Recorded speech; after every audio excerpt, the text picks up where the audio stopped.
Hey guys, this is Kami Ken, and today I wanted to show you everything we had as an aspiring manga artist when I was a kid.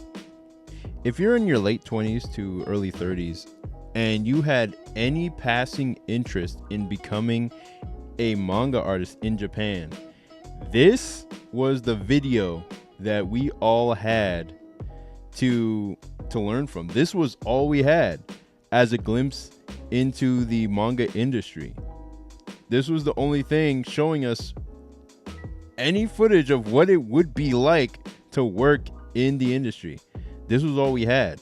And it was a 3-part documentary, a French documentary about Japan's manga industry.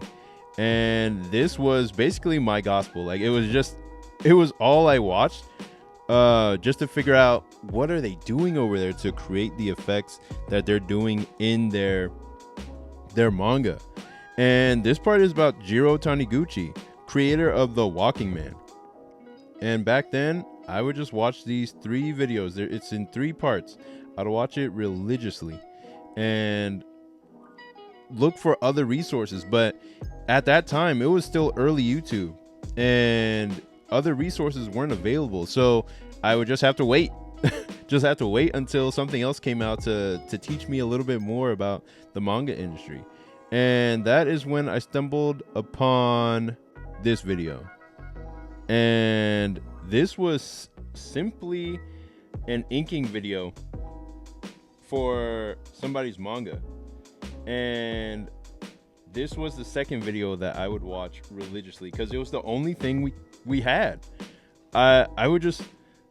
This music is burned into my memory because I would just watch this video over and over and over again, trying to figure out how do they do their inking techniques? What are they using? Like, how are they drawing? What is the speed of their hand as they're drawing? And how are they applying the techniques that they learned?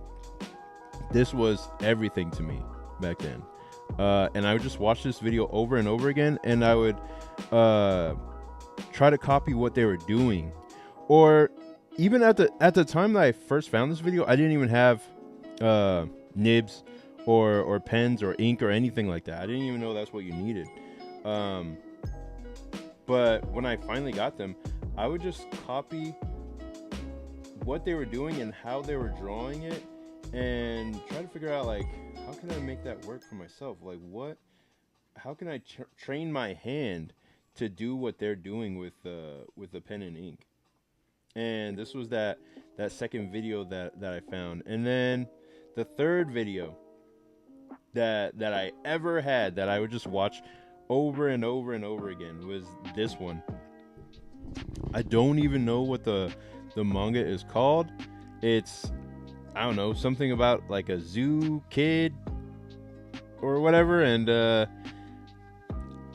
I would just watch this video all the time, like mesmerized by how they were inking, how they were applying their techniques.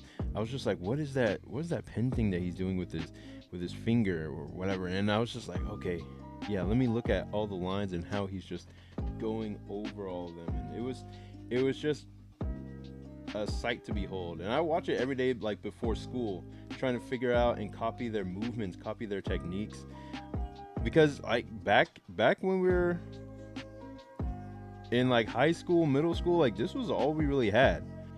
And today's like creators, they're just spoiled for choice, man. Like they got everything. They got everything that you could possibly want to see from, like, for manga artists, or like how they work and like the inner workings of the industry. It's to the point where you can just scream at them on Twitter nowadays. It's getting crazy. And then it wouldn't be until like years later that we just got live drawings by the creator or the artist for One Punch Man, the updated version with Yusuke Murata, that I was just like, I stumbled upon a treasure trove. Like, it was just completely on accident. Somebody said, oh yeah, did you know that the creator of One Punch Man is drawing his pages on this now defunct website called Ustream? And it's defunct, and now people, somebody put took all these videos and then put them on YouTube so that people could still watch what was going on. And I would just sit there and watch this master go to work on the pages. I was just like, he's doing all the work on the page. And that's what I do as well nowadays. Like, I just do the same thing because well, it helps with speed, but seeing him do it so confidently gave me the strength to do it myself, because I was just like, oh, okay, well, I guess I don't have to do like several drawings. I could just do one drawing, then ink over the art that I have there. And he would just pencil in his pages and then ink over them, and he would erase. You get to see all the mistakes that he was making, and then all the times where he erased and started over, and it was just amazing. It was like finding buried treasure, and I would just sit there for hours and watch his movements, like what is he doing, and then try to copy how he's doing it. And then came this Zetman video. This is Masakazu Katsuhira, and he drew Zetman, and he drew some other famous stuff for Shonen Jump, and I was just mesmerized by the videos of him drawing his characters, because these were the only glimpses that we had at the industry back in those days, and it was just fun and mesmerizing to watch, because now I could, like, okay, I got all the techniques, like I can learn how to do what they're doing. But what they never show is the assistants working on the manuscript as well, because these are the manuscript pages, and they're drawing on the page to get it out as fast as possible. But basically what the manga artist is doing is inking the characters and doing the characters as well as they can, and then the assistants will go in and assist with backgrounds and assist with what else, the tones and all the stuff that the manga artist doesn't need to do, so he can focus on the story and the characters, like the most important parts. So yeah, it was so cool to like hear their voice, hear them talking about stuff, hear them like talking about the process and getting into it. There was another video that took me years to find, or it took me a long time to find when I heard that it came out. Like when I saw a video, like it was just a blurry video of the creator of Bakuman drawing his manga. I was just like, I have to see this. It was like a hidden treasure somewhere, and I had to find it and watch it. It took me like several hours back when it first came out to find where it was like located, and then even when I found its location, like I still had to find a way to see it. I didn't know how else to do it, because it wasn't widely available. I think it was just on a DVD or something like that. That came with a book that you could only get in Japan, and I was just like, dang, how do I get to this video just so I can see it? It would be posted on YouTube like a few years later, but back then it was just like, man, how do I get at this information?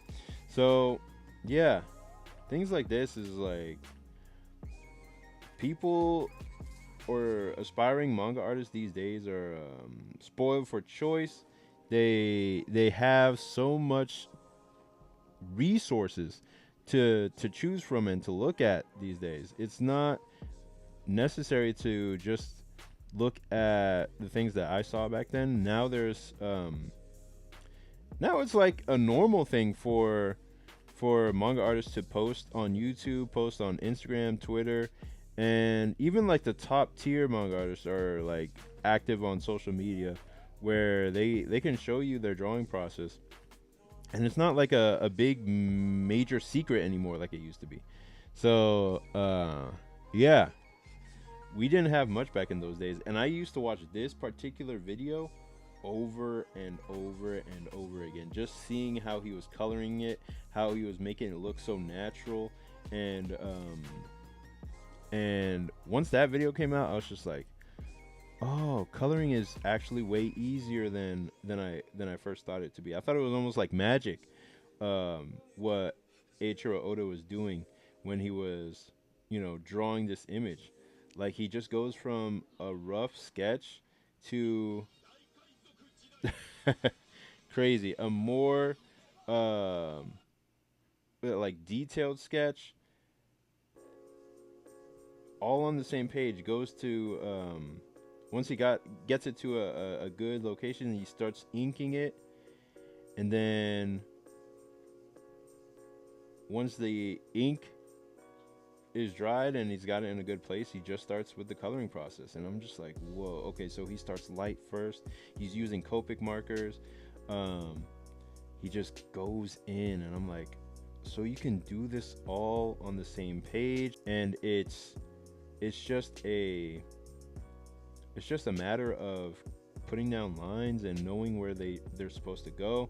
And it just made drawing for me so much more accessible, and I realized that it was a process that I could learn and figure out, because I saw how the magic was made. I saw how the sausage was made, and I was just like, oh, maybe it's possible for me to do as well.